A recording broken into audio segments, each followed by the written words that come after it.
by the floods. Well, Richard North is logistics manager for the British Red Cross. He's with us now. Richard, I think you've got a team flying out to Pakistan this evening. They're going down to the southern province of Sindh. Just explain what they will be doing there and what sort of helicopter power they can draw on when they arrive. I mean, basically, they're going down to manage the logistics of the operation. So it's a small team going in to support the local Red Cross, because the local Red Cross has about 130,000 volunteers throughout the country.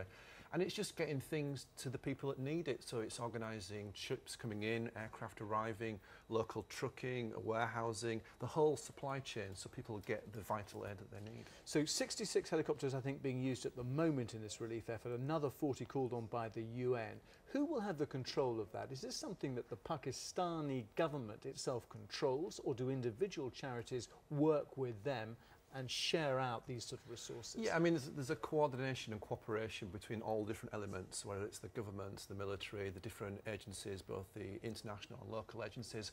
We'll share information, share resources, work together, trying to meet the needs of the most, most urgent cases that people need. But ultimately, it comes down to the Pakistani government, who can dictate how they want this operation to be run. And what are you hearing from your people on the ground about how efficiently and how even-handed that is being? Well, I mean, we're working through the local Red Cross, and we're always giving aid to people according to the needs. But I mean, I'd challenge any government to sort of deal with this scale of disaster. You know, we've seen the figures on the news. It's an area the size of the UK that's been affected. 20 million people are affected by this. This is a massive disaster. And so for any organisation, any government to deal with that, 100% is very difficult. It's a very challenging situation. That's why the Red Cross and other agencies need to bring in additional resources, additional equipment, relief materials to help the people that need it. But when you just look at the politics of this, and we've been trying to sort of tease it out from our correspondents on the ground there as well, you've got sort of almost political feudal heartlands, haven't you, of leading politicians. Would it surprise you, or have you heard, if aid is going to those people who've got strong political affiliations before perhaps others who don't? I mean, that's always a possibility in this sort of situation. But what I would say is, through the local Red Cross, the Pakistan Red Crescent, we've got this network of volunteers. They know the people, they know who we're trying to help. They work through a very neutral and impartial system of providing aid according to the needs. And that's our focus, that's how we operate, that's how we work, not according to any kind of political agenda, but according to the needs of the people. And we've heard about the response from the UK here, the US response as well.